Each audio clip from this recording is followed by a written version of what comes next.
Hello, welcome to the channel Why Stories. Enjoy watching. Rita was watching the news in an improvised cinema in the colony. It was difficult to call this room a cinema. It was more like an old library, strangely still stocked with decent books. Are you here for use and possession? Yes, why? Well, I am too, a pale girl with dull hair winked at her. I'm Leticia. Rita, the girl replied quietly. Why do you look a bit down? What? That means kinda sad. If the news bothers you that much, just don't watch. We have some suspicions about these news here. I'm sad because I'm innocent. That's an old one. Everyone here claims to be innocent, Leticia smiled, revealing strong, pearly white teeth that didn't quite fit her overall appearance. But I really am innocent. I was framed. Whether you believe it or not, Rita said, stroking her short, white hair. Oh, really? Yes, really. Well, then I feel sorry for real. I'm actually guilty. I wanted money. I wanted to live like a human, not like everyone here. I wanted happiness, but it turned out it's not in money. I should have lived modestly but like a human, and now... She waved her hand and slapped herself on the knee. The girl with the red ponytail sitting in front of her clicked her tongue disapprovingly and pointed her finger.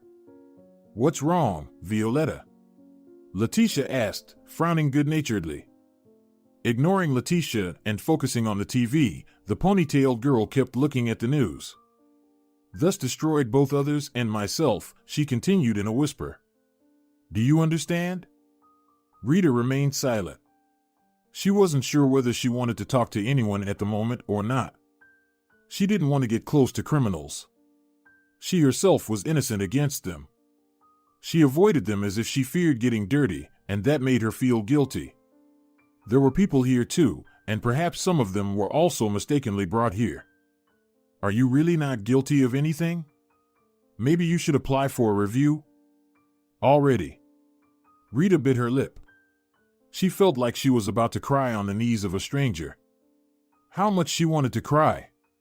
But she knew that prison was not a place for sentimentality. Just show weakness once, and you'll be remembered, and only God knows what comes next.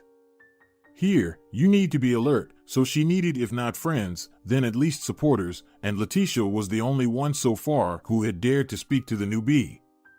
The rest either ignored her or pretended as if they didn't see her at all. So, what's the deal with the news? Rita asked, tilting her head so Violetta couldn't hear them. She thinks, Leticia began, nodding cautiously towards Violetta, they've set up special television for us here. What do you mean? Rita didn't understand. There's regular TV, where they broadcast the news, and there's our special one for inmates. She thinks she made an indefinite gesture, pointing somewhere up, feed us fake news, scare us on purpose, so we wouldn't want to break free, as if it's worse out there. Sit quietly and don't stick your nose out, or maybe something worse might happen. Leticia leaned in close to Rita and whispered loudly in her ear. She thinks they might even be conducting some experiments on us. Leticia looked at Rita, waiting for a reaction. Rita sat there, furrowing her brow in thought. Rita sighed heavily, wondering if she should believe everything they were saying here and whether she was sitting next to a madwoman. But after some consideration, realizing she had no one else to talk to, Rita chose the lesser of two evils. What kind of experiments? She asked. Have you heard of NLP? Neuro-linguistic programming? Yes, the 25th frame and all that. Do you even believe in it? Some people laugh or just dismiss it, but I take it seriously.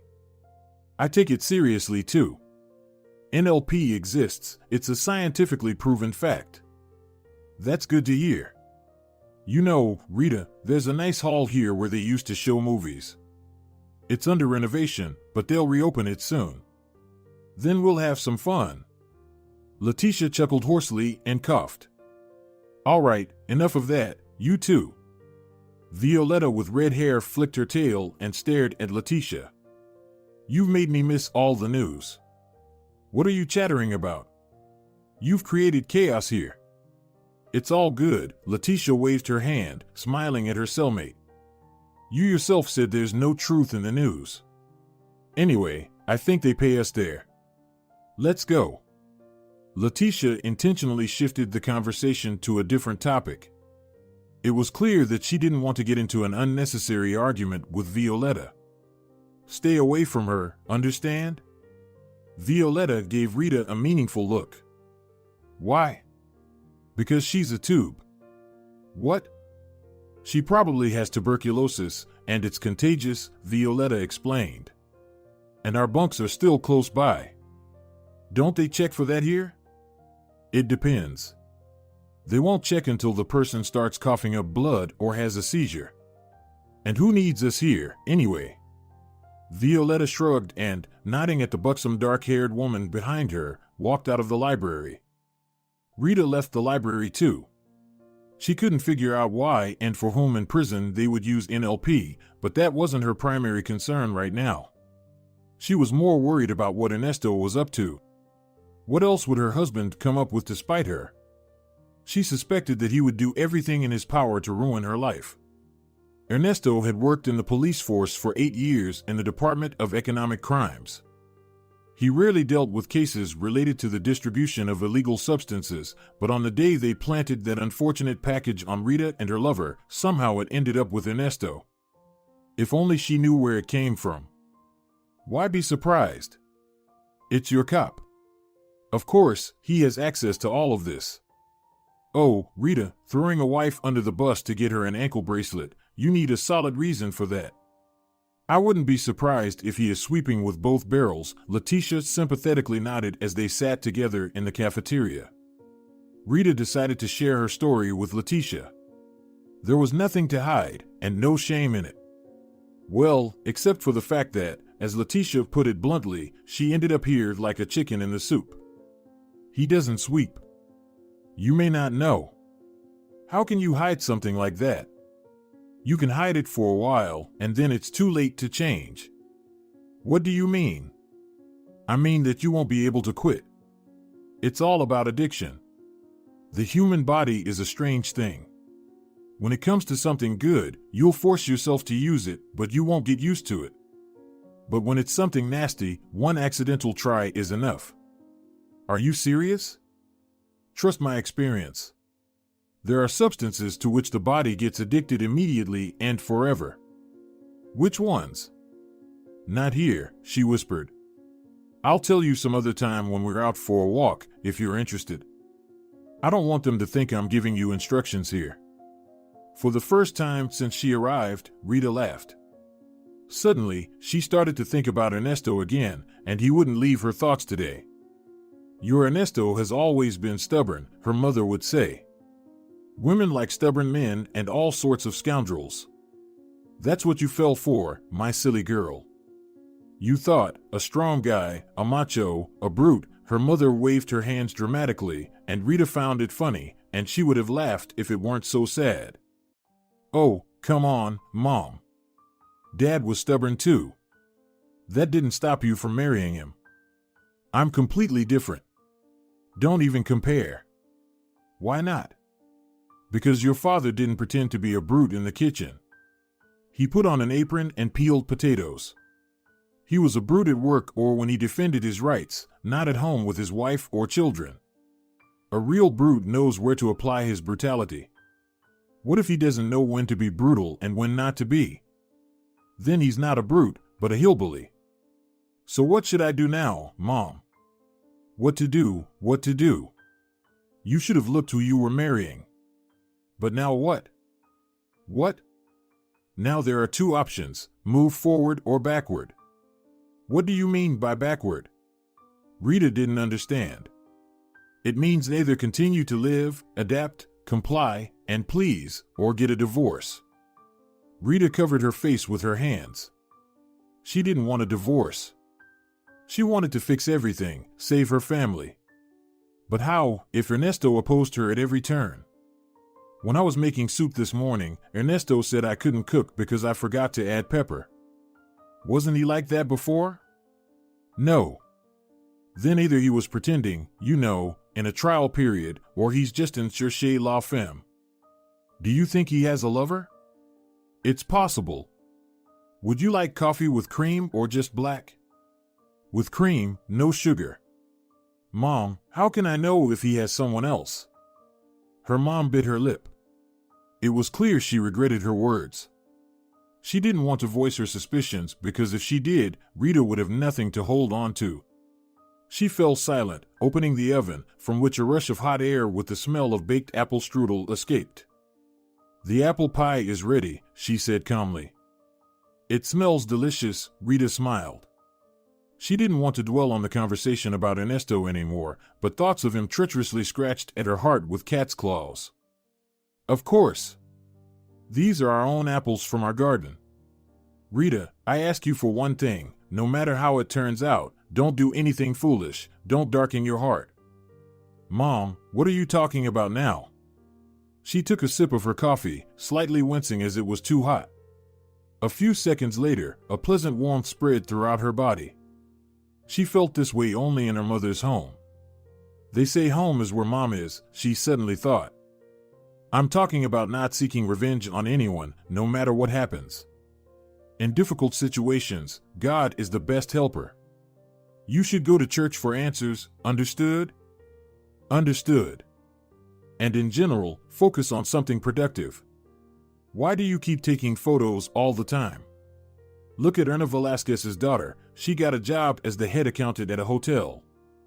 Do you know how much she earns? Rita sighed heavily. Her curls fell onto her forehead as she grabbed her head and cried bitterly. Come on now, my dear, that's enough. What's wrong with you? We'll get through this. Stop it, okay? How little you know me, Mom, Rita thought. Even you, the person closest to me, don't understand why I'm crying, why I'm in so much pain. I'm not in pain because Ernesto might have found someone else, but because you still don't believe in me. And if even you don't believe in me, who will? A couple of minutes later, Rita wiped away her tears. She knew she could handle everything on her own. Right now, she needed one thing: unconditional love from anyone, even if only for a moment. Her mother loved her, of course, but Rita felt like she had to constantly earn that love. It was like a short sprint race. If she didn't make it on time, she lost.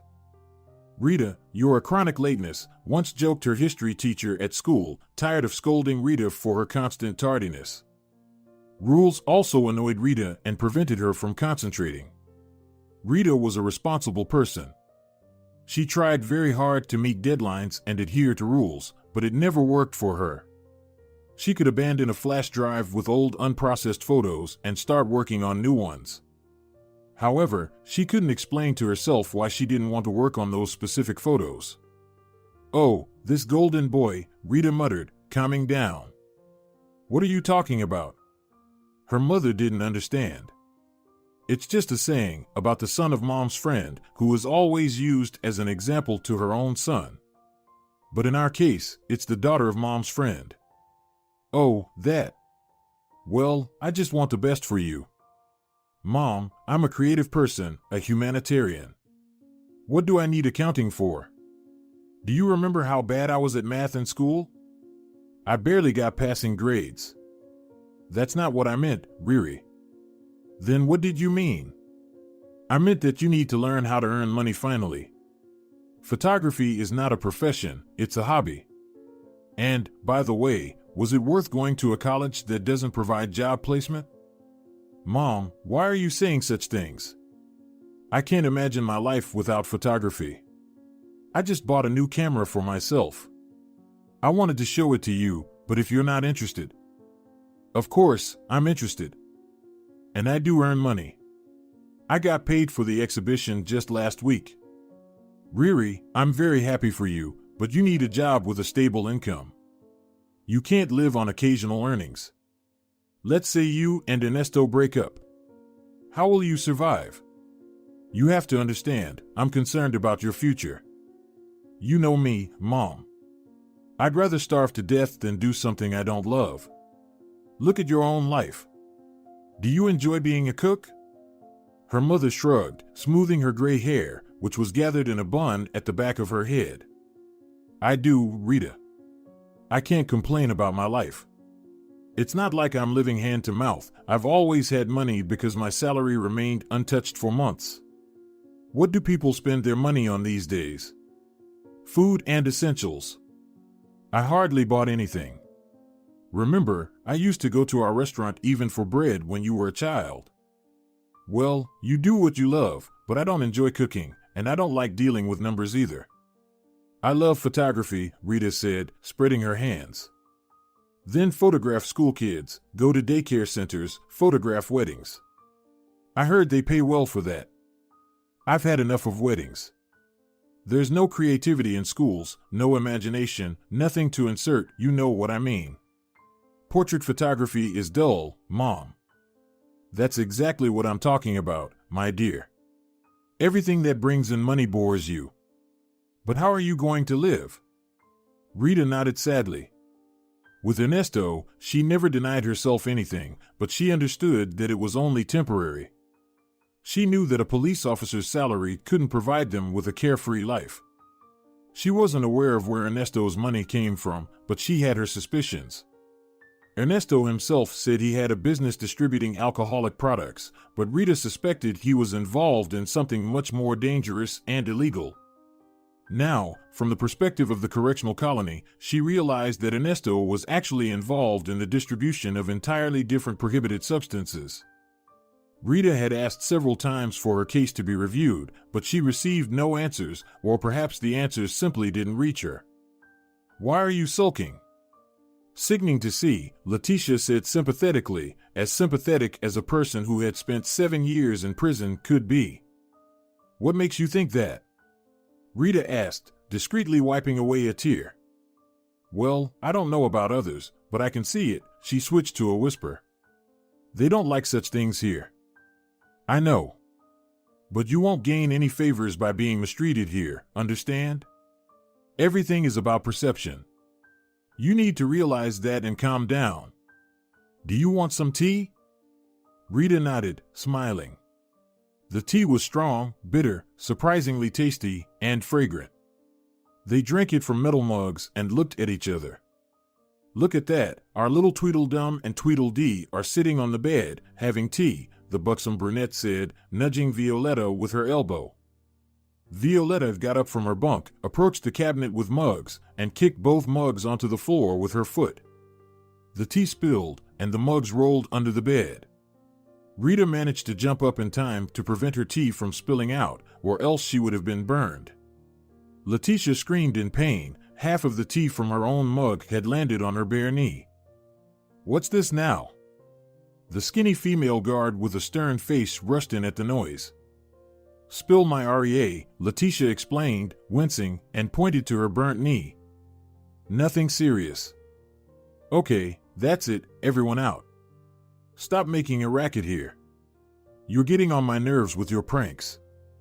She turned off the lights, and the cell fell silent. The next day, Leticia was taken to isolation, her cough had worsened, and her temperature had risen. Rita approached Violetta during lunch. Why are you behaving like this? Rita asked.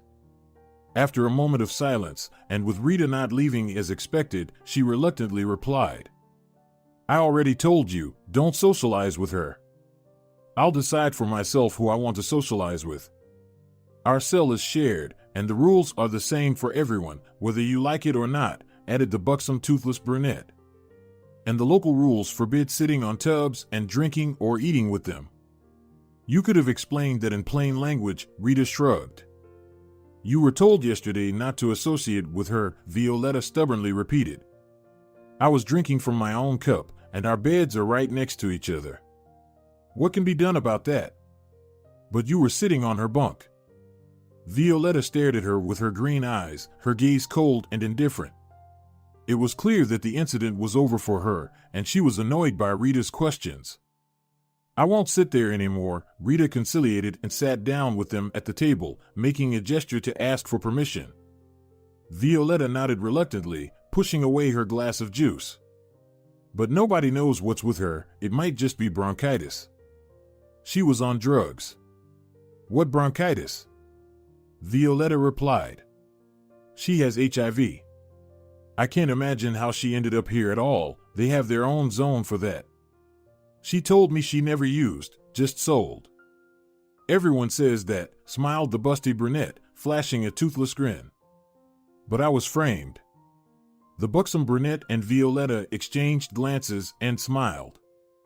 Husband set me up, the cop. So you're a cop? Maybe you're a snitch. Would I admit it if I were a snitch? Did your husband really set you up? The buxom brunette leaned towards Rita, studying her with surprise, as if seeing her for the first time. I swear to God, Rita replied. Unbelievable. Pigs, they're all pigs. Well, you knew who you were getting involved with. I didn't know, that's the problem. Anyway, I'm leaving. Ladies, forgive me if I did something wrong, Rita said politely, finishing her juice.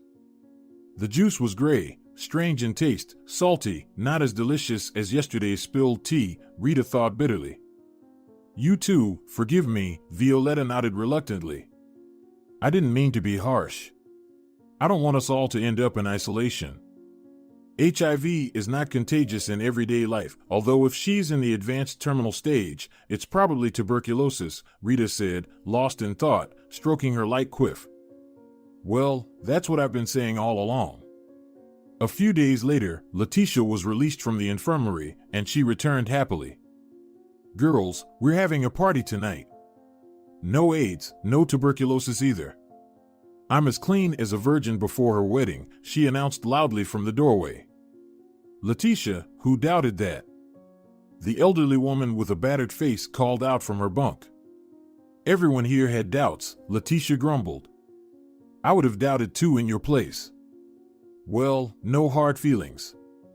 Rita smiled at Leticia, who was happier than the others. She hadn't made any friends here, perhaps because she had absorbed a few simple truths. The first of them was that a person here had to have personal space, which sometimes had to be defended. No one should sit on your bed. No one should take your things without asking. No one should judge you, at least not in your presence, unless you're the scum of the earth. The last scoundrels here were considered those who shared nothing, didn't participate in the common fund, hoarded, hiding candies, and rustled wrappers secretly at night. Such people were not only disliked here, but sometimes they were subjected to severe punishment. Hitting someone for such an offense was considered quite decent, sensible, and instructive. If such a person repeated the offense, they lost respect, and nobody talked or defended them. Glad you're back. Can't have a word with anyone else, whispered Rita when she approached her.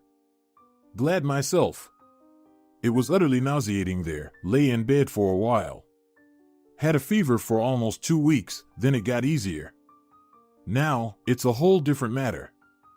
So what was it, Les? Pneumonia, she waved her hand, Rita laughed.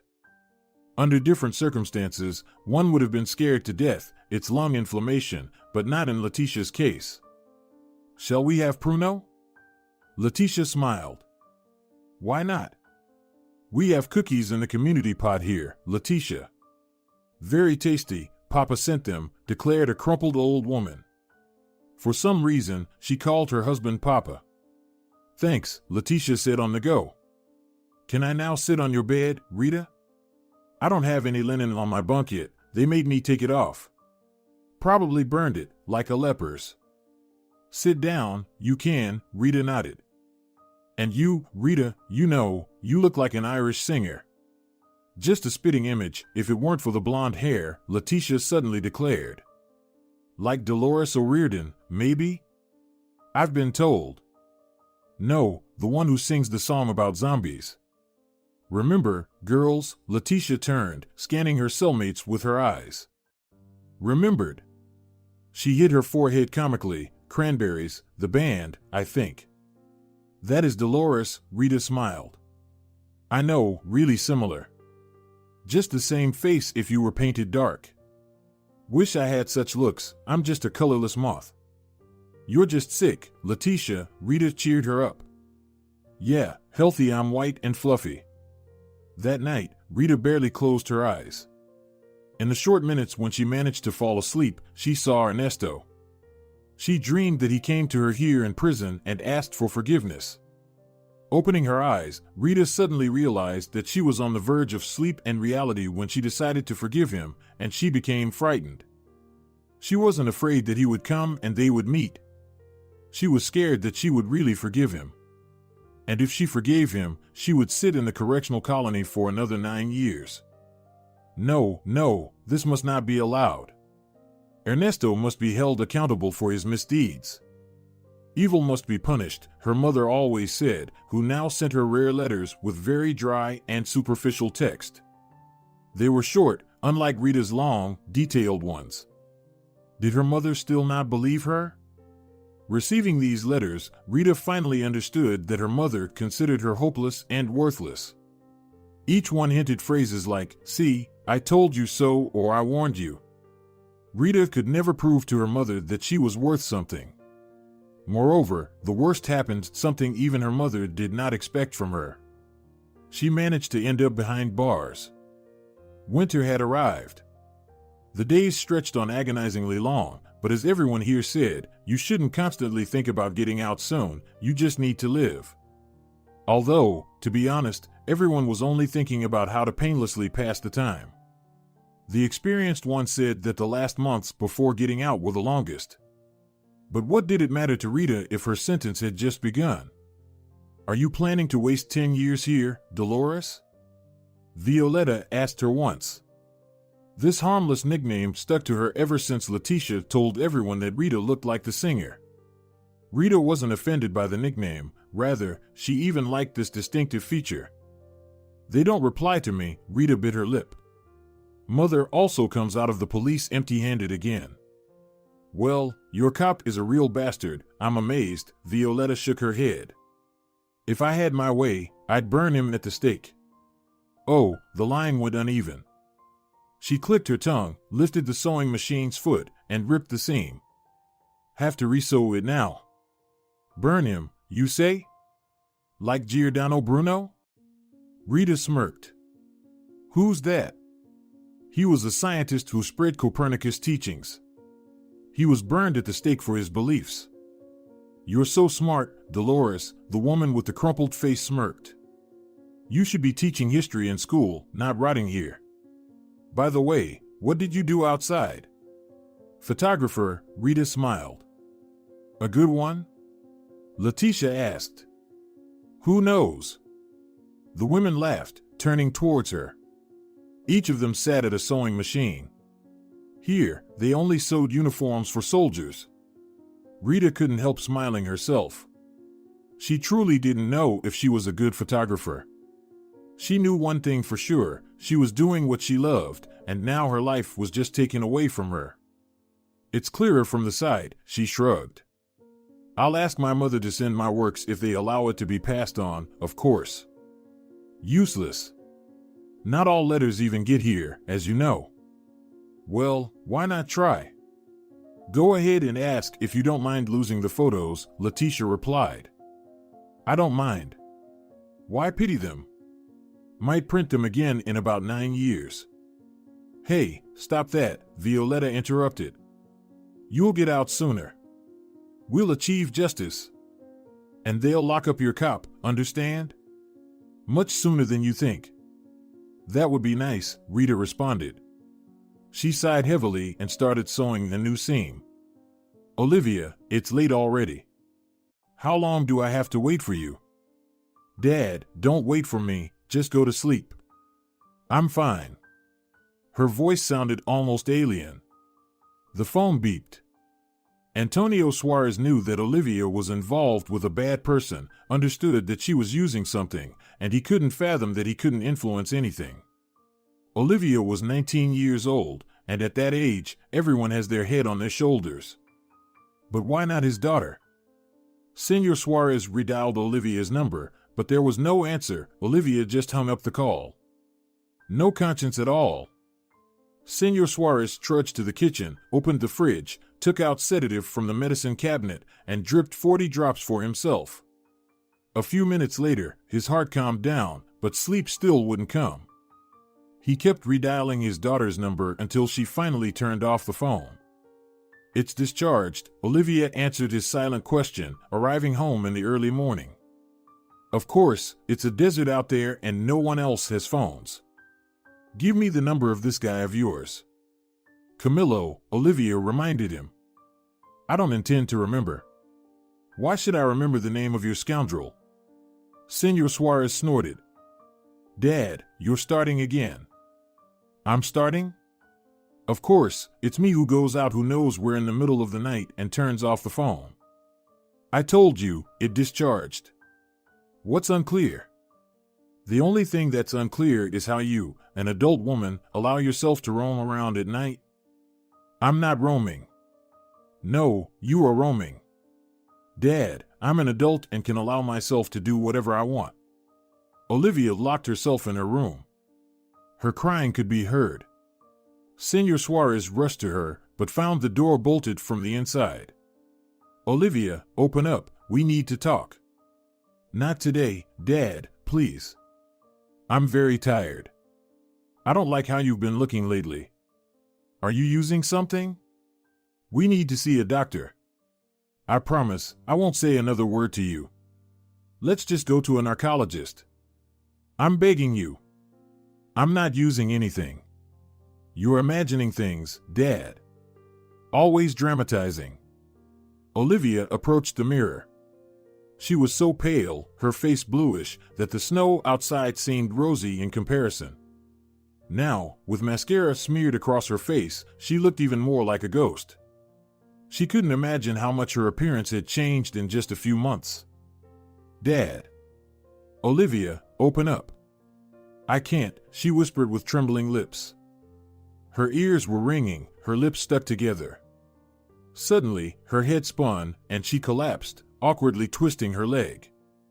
"Olivia, open immediately."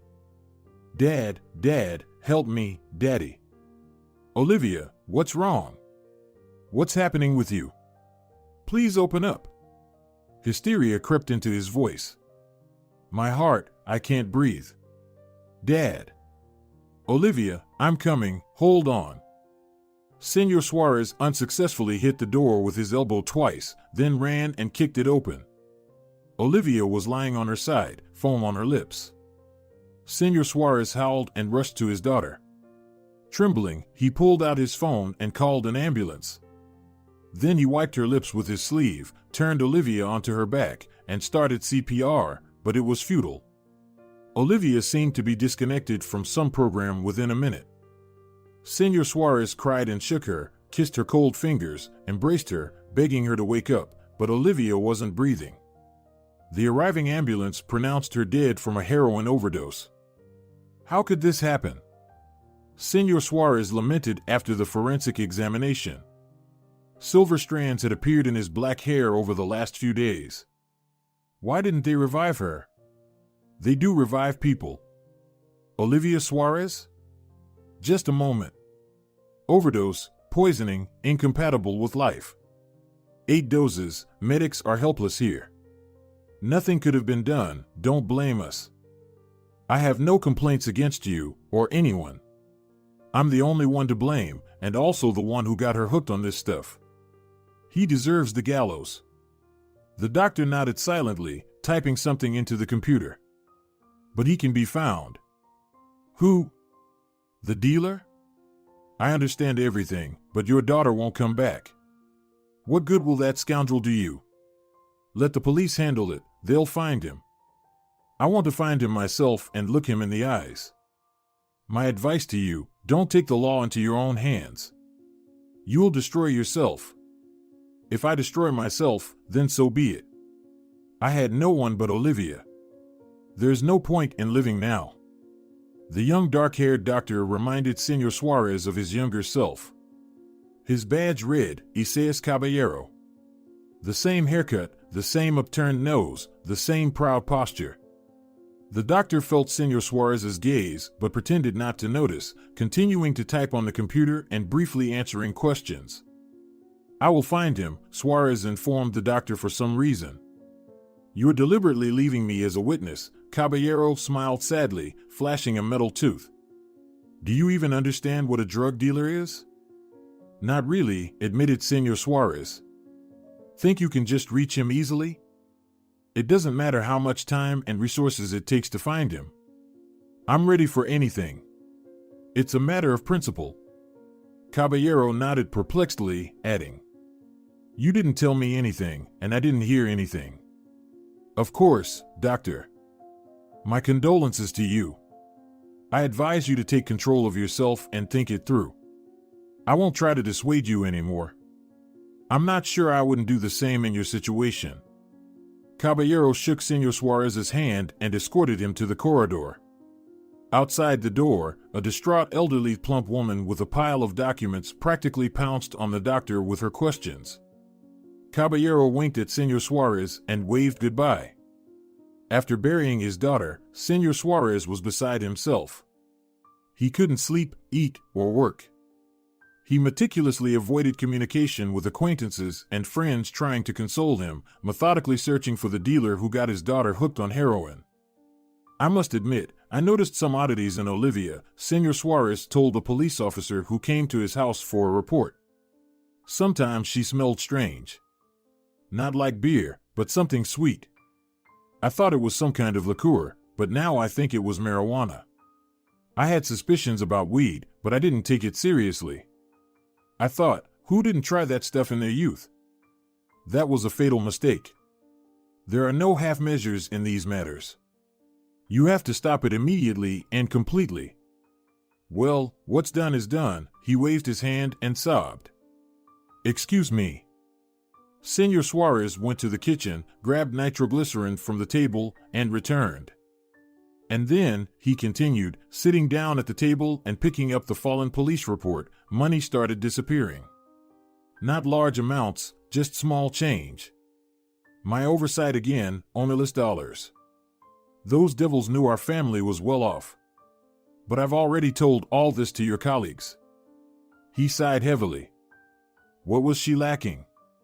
The police officer said, looking around the richly furnished apartment. My Olivia had everything, said Senor Suarez bitterly. Apparently, she wanted some thrills. By the way, have you found Camilo yet? To find out who he is. Maybe he's involved. Unfortunately, not yet. Nobody knows anything. Well, if you find out anything, please let me know. Of course, Senor Suarez. You also assist us from your side. If you find out anything, we're always available. Thank you. The young man awkwardly shuffled on the threshold for a minute, as if intending to say something, and then left. A few days later, Senor Suarez, through questioning his and Olivia's acquaintances, found out Camilo's address and showed up at his apartment. Camilo appeared in shorts, slightly drunk, but quickly reacted to Senor Suarez's presence, instantly trying to close the door. However, Senor Suarez wedged his foot in, grabbed Camilo by the chest, and pushed him to the floor. So, you recognize me, brat? Camilo looked at him with a cloudy gaze and silently moved his lips, signaling to let go of his t-shirt, which was almost choking him. I know you, Camilo finally spoke when Senor Suarez loosened his grip. You're Olivia Suarez's father. Clever. What next? What will you say in your defense? I'm not guilty of anything. Original, Senor Suarez sneered, pressing his knee on Camilo's chest. Is that instead of begging for your life? Please, let me go. Hear me out first, then hit me if you want. At that moment, Senor Suarez clutched at his heart, feeling such heat in it that he released Camilo and himself collapsed on the floor, writhing in pain. What's wrong with you? Camilo asked in surprise. Are you okay, Senor Suarez? Senor Suarez nodded. He continued to breathe heavily on the floor, feeling as if his heart was about to jump out of his throat. I'll call a doctor. Camilo shouted. No need, Senor Suarez rasped. Pills. Where? In your briefcase? Senor Suarez nodded. Camilo rushed to Senor Suarez's black leather briefcase. There are no pills here. In haste, he emptied the briefcase's contents and finally found nitroglycerin. This?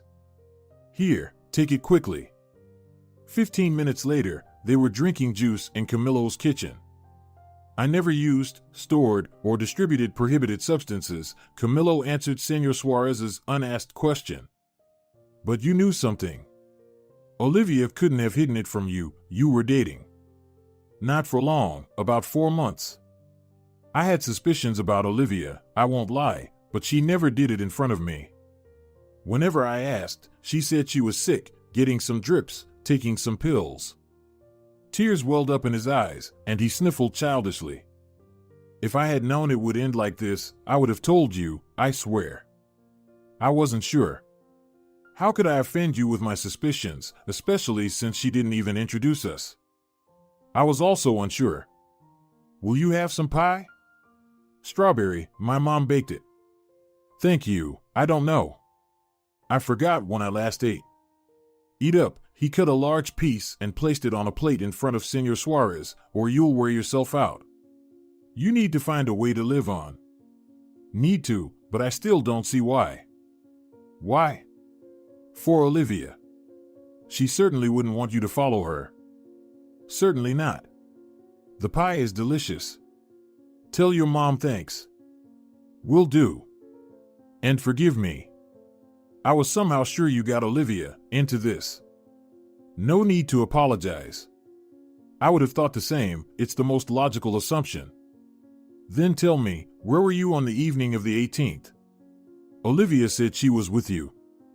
Yes, she was at my place. I remember it well. I sent her home in a taxi around 12:30 a.m. But she only got home in the morning. That's the crux of the matter. I swear, I haven't seen Olivia since 12:30. My mother can confirm it, she just came from her shift. All right. What were you doing between 11 p.m. and morning? Sleeping, shrugged Camillo. Went up to my room and straight to bed. I had to be at the university by 9 a.m. I see. Forgive me again. I'm just at a loss. Camillo nodded, staring at the floor. He found it hard to look into Olivia's father's eyes. 3 months had passed since Senor Suarez began his investigation. One day, he received a call from an unknown number. Senor Suarez, hello. This is Dr. Isaías Caballero. Remember me? You took some documents from me. We need to talk. I remember you well. You helped me a lot. Should I come to your clinic? I'm afraid that would be inconvenient. Let's meet at the Petunia Cafe in 2 hours. Remember where it is? On the right side of our clinic. 2 hours later, they were sitting in the cafe, drinking Arabian coffee. Sorry to pull you out like this, but there's a matter. Can't wait, as they say. New facts have emerged regarding your daughter's death. What are they? Dr. Caballero adjusted his tie, which seemed to have been choking him all day. We had a conference today, he explained, had to wear all this masquerade. Caballero fiddled with his tie for a while, then abruptly pulled it off his neck. So, I know who supplied heroin to your daughter. How? Allow me to keep that a secret. First, hear what I have to say, then decide what to do with this information. All right, go on, I beg you. The heroin supply in our city is overseen by a certain Ernesto Sobrado, a police lieutenant. The last batch of the product was defective. It's a long story to explain in medical terms. Simply put, pure poison. Before this was discovered, 12 more teenagers died in the city. Senor Suarez's mouth fell open, his face contorted with horror. So there were no 8 doses? No, I lied to you. 3 were brought to our clinic.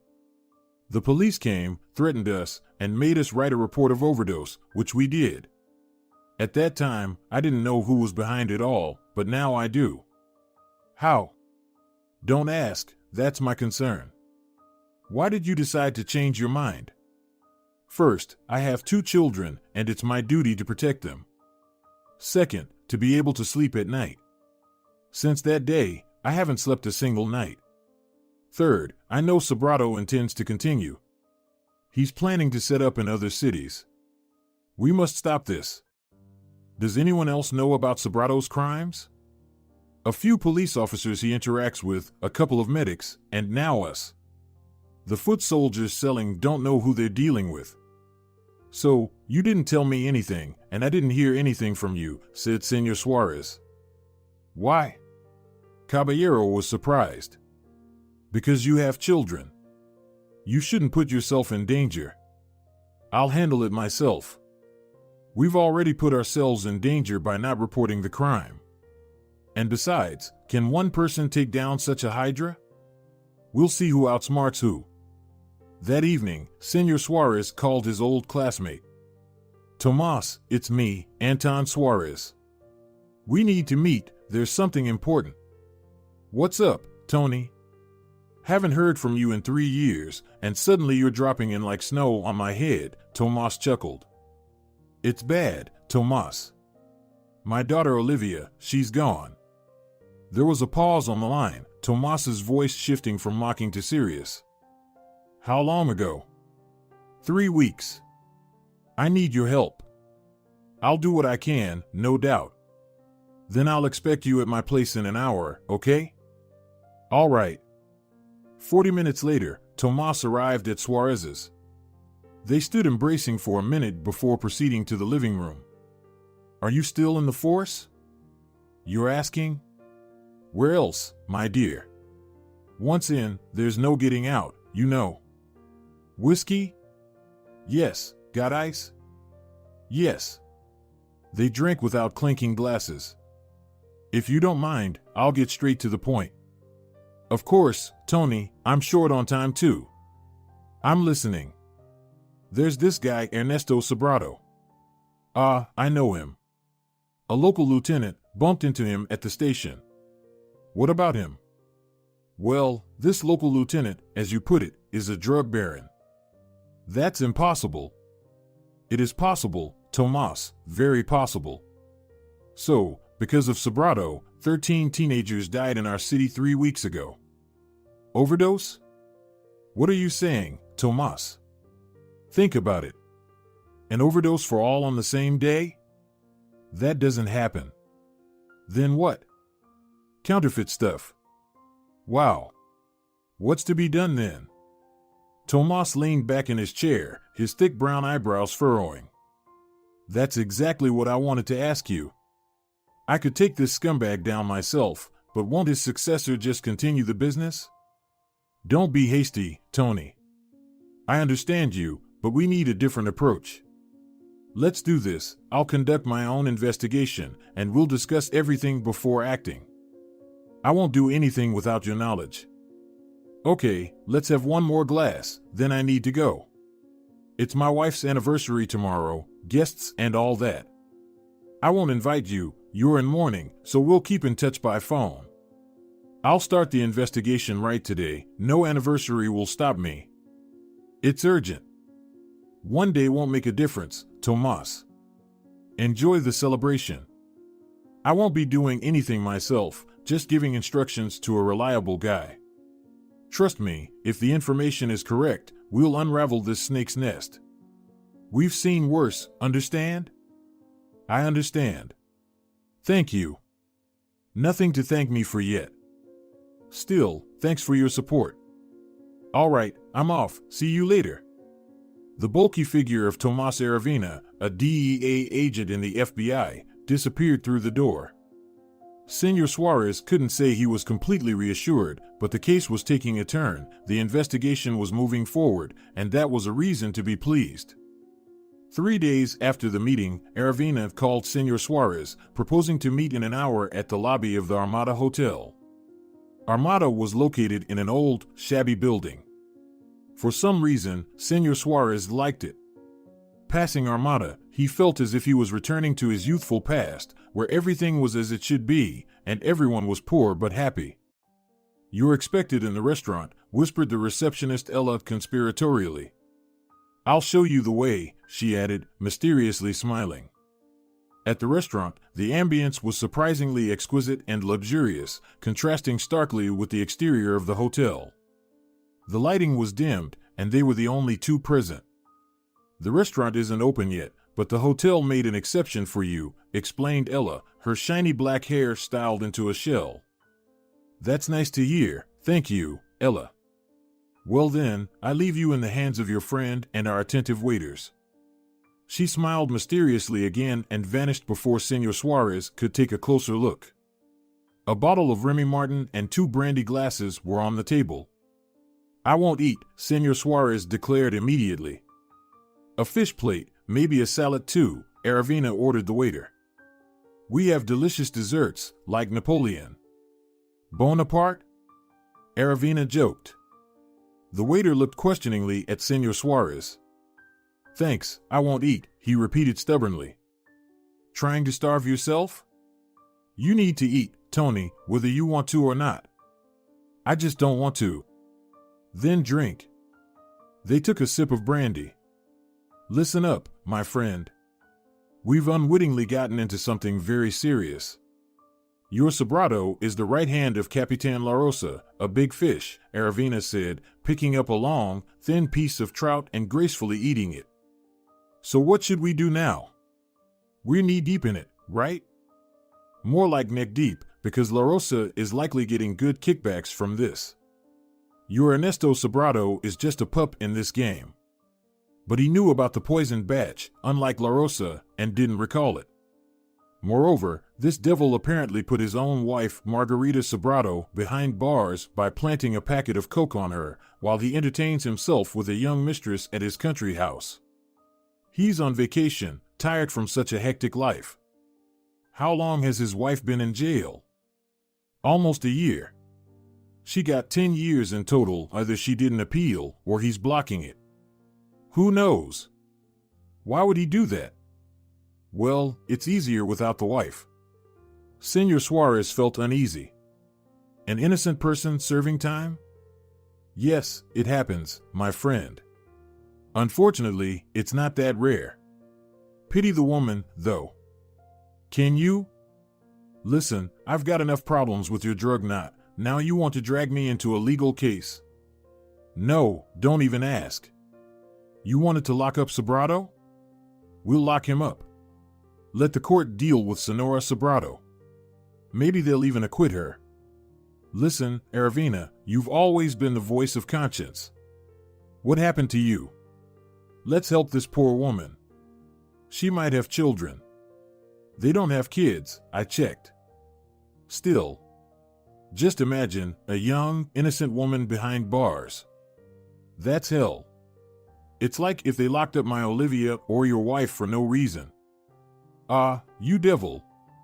Give you an inch and you take an elbow. Haha, that's my friend.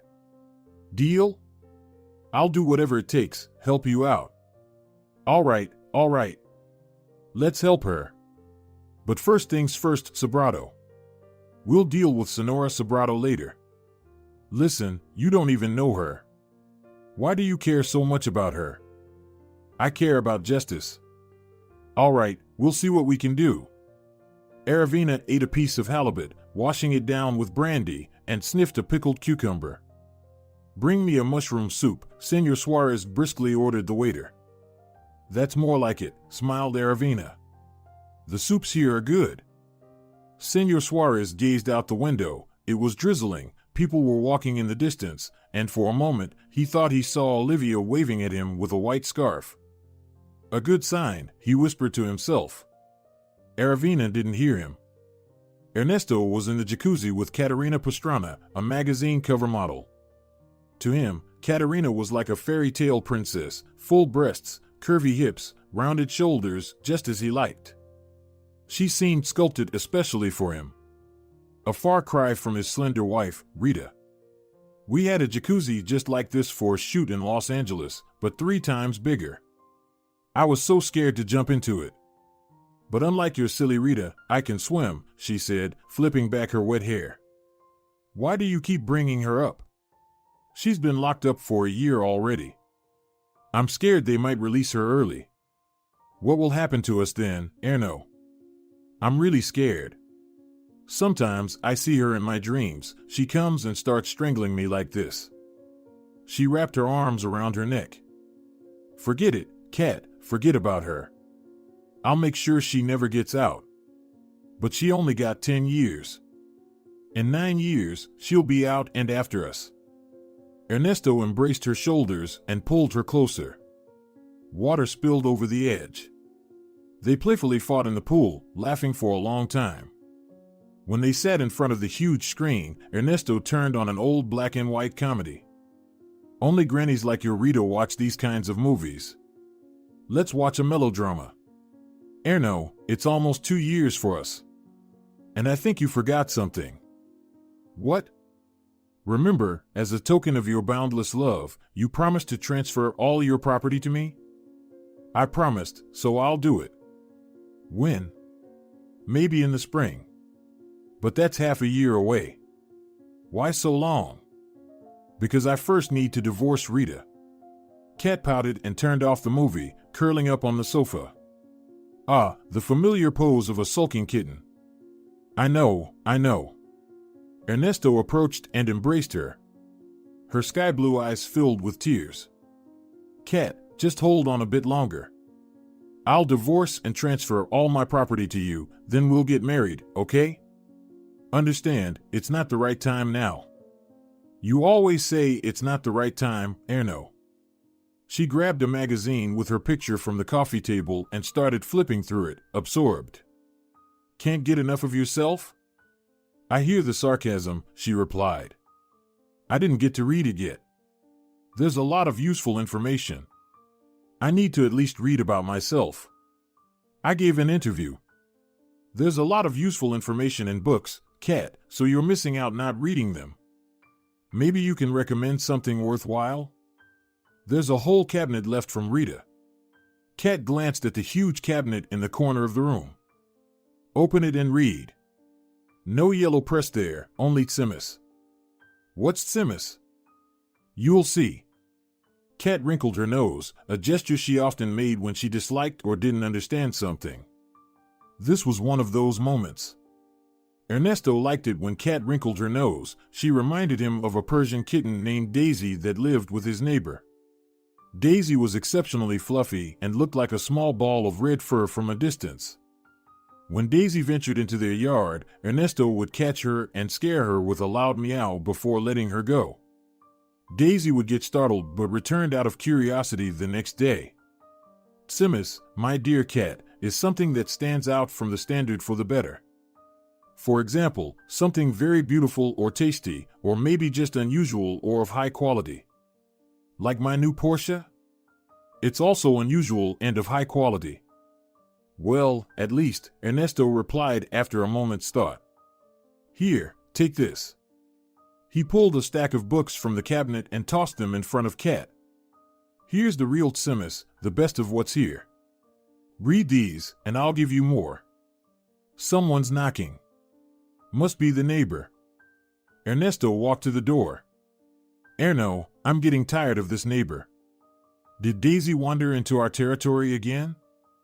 Indeed, their neighbor stood on the doorstep, an elderly man with silver hair, wearing a woolen blue sweater and holding an elegant cane.